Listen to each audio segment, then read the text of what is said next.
Petit 3, la question ici c'est représente graphiquement la fonction RTX dans le même repère. D'après le graphique, sur quel intervalle la courbe de RT est-elle au-dessus de RT? Étudie le signe de BTX qui est le bénéfice. À quel intervalle doit appartenir X pour que l'entreprise réalise un bénéfice? Donc ici, on met la question, petit 3. Petit 3.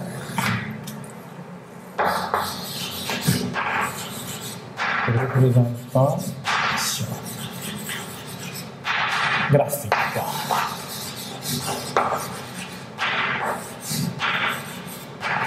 De RT de X. Donc RT de X, c'est le prix unitaire fois la quantité. Le prix unitaire c'est 100, la quantité est X. Donc RTX est égal à 100X. Donc nous allons faire un tableau ici. On va avoir X ici. On a RT de DX. Donc pour X égale à 0, nous allons donner 0. Parce que l'intervalle c'est de 0 à 1000. Donc ici pour X égale à 0, on va remplacer X par 0. 0 sera multiplié par 100. 0 fois 100, on va nous donner ici 0. Donc pour X égale à 100. Nous allons avoir 100, on prend 100 multiplié par 100, qui nous donne 10 000. Et on va effectuer aussi pour X est égal à 200. Donc on voit qu'à 100 on a 10 000, donc à 200 on va avoir 20 000. Ainsi de suite, on peut prendre pour X est égal à 800. Et là, on va avoir 80 000. On peut prendre aussi pour X est égal à 1000. On va avoir 100 000. Voilà, nous avons quelques points. On peut maintenant représenter la recette sur le repère. Donc, nous allons représenter la recette. Donc ici nous avons notre repère, on a le coût total ici, on nous demande maintenant de représenter la recette. Nous avons les valeurs, donc pour 0, on a 0. Donc la recette, on va débuter à 0. Et pour 100, ici, on a trouvé 10 000. Donc ici, on va passer par ce point. Pour 200, on a trouvé 20 000. Donc, ça va passer par ce point aussi. Donc, on est venu jusqu'à 800. Pour 800, on a trouvé 80 000. Donc, ça doit passer par ce point aussi. Donc, pour 1000, on a trouvé 100 000. Voilà, notre valeur ici, c'est 100 000. Voilà, 100 000. 100. Voilà. Donc, nous allons tracer la recette. La recette doit passer par ce point. Attention, voilà, ça doit passer. Voilà. Donc, et ici aussi, on voit que la recette doit passer par ce point. Si on trace bien la courbe, on va se débrouiller à m'élever et tracer la recette. Et ça doit passer aussi par... Ça doit passer par ce point. Attention. Voilà. Ça doit passer par ce point. Bien.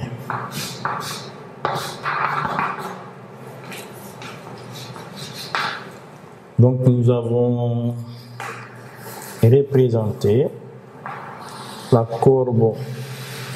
Ça doit être une droite. Voilà, et la droite. La droite de la recette est là. Ça doit être une droite et la droite doit passer ici. Voilà. Donc on vient de tracer RT de dx. Bien, donc la quatrième question est étudier les signes de btx. À quel intervalle doit appartenir x pour que l'entreprise réalise un bénéfice. Dans la première question ici, on nous demande étudier le signe de btx. On n'a pas demandé l'essence, mais ils ont demandé le signe de btx. Mais là, ils n'ont pas demandé le sens des variations, mais c'est le signe de btx. Donc, nous allons écrire l'expression de btx. C'est moins 0,1 x carré plus 100x moins 16 000. Donc, pour étudier les signes, c'est comme si on va poser que btx égale à 0. Donc, si btx est égal à 0, l'expression du btx sera égal à 0. Il s'agit de cette quantité qui sera égale à 0. Donc, impliqué, on va avoir moins 0,1 x carré plus 100x moins 16 000 égale à 0. Nous allons poser que notre a égale à moins 0,1. On va poser que notre b est égal à 100. Et le c ici sera égal à moins 16 000. Donc nous allons calculer delta, le discriminant, qui est égal à b carré moins 4a ac. Nous allons remplacer b par sa valeur, a par sa valeur, c aussi par sa valeur. Et on verra la valeur du discriminant. Delta, b c'est 100 au carré. Moins 4, la valeur de a c'est moins 0,1. La valeur de c c'est moins 16 000. Donc, ici, on va prendre 100 au carré. Donc 100 au carré va nous donner 10 000. Moins, le moins, ça fait plus. Plus fois moins, ça reste moins. Donc ici, nous allons avoir 4 multiplié par 0,1 qui sera multiplié aussi par 16 000. Ça va nous donner moins 6 400. Donc, moins fois moins, ça fait plus. Plus fois moins, donc un moins va rester. Donc, nous allons avoir ici 10 000 moins 6 400. Qui va nous donner 3 600, qui est supérieur ou égal à 0. Donc, vous voyez que delta est supérieur ou égal à 0. Donc, si ce delta est supérieur ou égal à 0, l'équation admet des solutions distinctes qui sont x1 et x2. Donc, nous allons calculer les valeurs. On va avoir x1.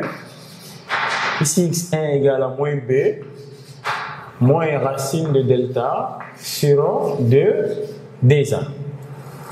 Donc, on va chercher racine de delta, racine de 3600. 3600, racine de 3600 va nous donner 60. Donc, x1 sera égal à moins b. La valeur de b est là. On a donné b est égal à 100. On va avoir moins 100 moins 60 divisé par 2 facteurs de a moins 0,1. Donc x1 sera égal. Moins va nous donner plus. 100 plus 60 va nous donner 160.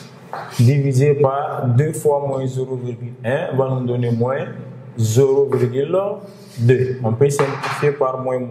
Donc la valeur de x1 sera égale à 160 divisé par 0,2. Donc nous allons diviser 160 par 0,2 qui nous donne 800.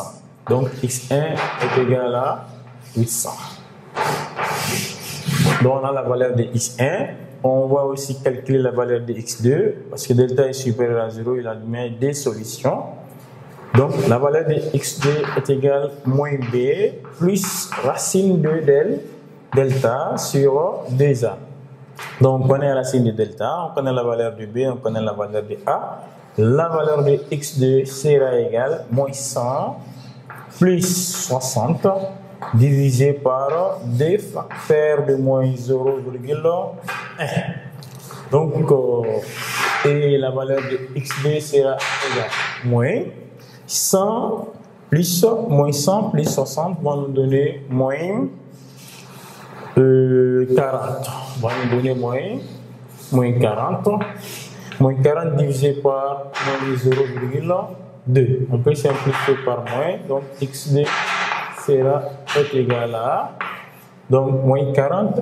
Et 40 divisé par 0,2 va nous donner, si on divise, va nous donner 200. Donc, la valeur de x2 est égale à 200. Mais la question demandée ici, c'est d'étudier les signes de BT. Donc, on a posé que BT est égal à 0, on a trouvé que delta est supérieur à ou égal à 0. Donc, du fait que delta est supérieur à 0, les deux solutions x1 et x2 sont là. Donc, nous allons faire le tableau pour déterminer les signes de BT. Voilà, BT. Ici, ça varie de 0 à 1000. De 0 à 1000, nous avons trouvé xd est inférieur à x1. Donc, du fait que xd est inférieur à x1, la valeur de xd vient avant la valeur de x1. Donc, nous avons ici 200, après nous avons 800. Donc, la fonction s'annule à 200 et à 800. Lorsqu'on a posé que cette quantité est égale à 0, on a trouvé deux solutions. x1 égale à 800 et x2 égale à 200. Cela signifie que lorsque on a BT, lorsque x prend la valeur 200, la fonction s'annule. Lorsque x prend la valeur 800, la fonction s'annule aussi. Nous allons mettre le signe de notre A à l'extérieur et le signe contraire à l'intérieur. Donc ici c'est l'extérieur et là c'est l'intérieur. Donc le signe de notre A. On a dit que A égale à moins 1 et moins 0,1. Moins 0,1. Donc le signe ici c'est moins. On prend le moins à l'extérieur et le signe contraire à l'intérieur. Donc, on voit qu'il est 0 à 200 et de 800 aussi à 1000. Notre BT est négatif. Donc, on va dire pour tout x élément de l'intervalle fermé de 0 à 200. Union de 800 à 1000. On va dire que BT de x est inférieur ou égal à 0. Et pour tout x